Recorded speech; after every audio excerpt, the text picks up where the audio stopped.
Dünyaca məşhur muğam ustası, xalq artisti Alim Qasımov məktəbdə layihəsinin qonağı olub. Bakı şəhəri üzrə təhsil idarəsi tərəfindən reallaşdırılan layihə paytaxtdakı İlyas Əfəndiyev adına elitar gimnaziyada keçirilib. Gəlmişik tələbələrlə inşallah görüş eləyək, onların suallarına və məktəbdəki illərimizdən onlardan biraz söhbət eləyim, işgüzarlıqdan, indiki zamandan. Uşaqlarımız da gələcəyimizdir bizim, Allah qorusun. Sevimli sənətkarı alqışlarla qarşılayan məktəblilər onunla səmimi söhbətlər edib, xatirə şəkili çəkdiriblər.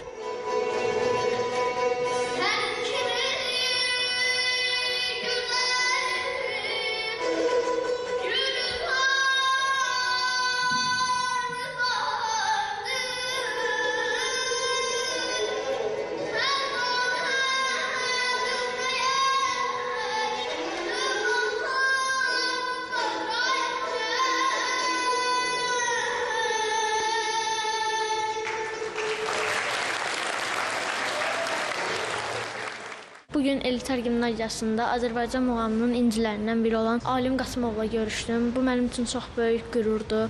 Çünki Alim Qasımov bizim muğamımızı inkişaf etdirənlərdən, yaşadanlardan biridir və mən də Alim Qasımovun qarşısında çıxış etdim, öz ifamı təqdim etdim. Bugün bizim üçün çox qürur verici bir gün idi. Çünki bizim bugünkü qonağımız şöhrətli xalq artistimiz Alim Qasımov oldu və biz bugün onun canlı ifasında muğamı dinlədik.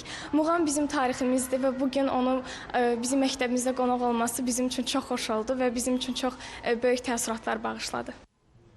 Alim Qasımov oxuduğu məktəbdən, müəllimlərindən, kiçik yaşlarına musiqiyə olan marağından, ona bu yolda dəstək olan sənətkarlardan danışıb. Muğamın fəlsəfəsindən, onun insan həyatına, mənəvi tərbiyəsinə, təsirlərindən bəhs edən sənətkar, məktəblilərə dünya musiqisinin bənzərsiz nümunəsi olan Azərbaycan muğamının sirlərindən də bəhs edib. Şagirdlərimiz milli mənəvi dəyərlərimizlə böyüməlidirlər. Onlarda biz indidən musiqi zövqünü formalaşdırmalıyıq. Azərbaycanın muğam tarixini bilməlidirlər, musiqini sevməlidirlər və onları öz həyatında bacarıqları ilə tətbiq etməlidirlər. Məhz biz təhsil işçilərinin üzərinə düşən ən böyük vəzifə budur.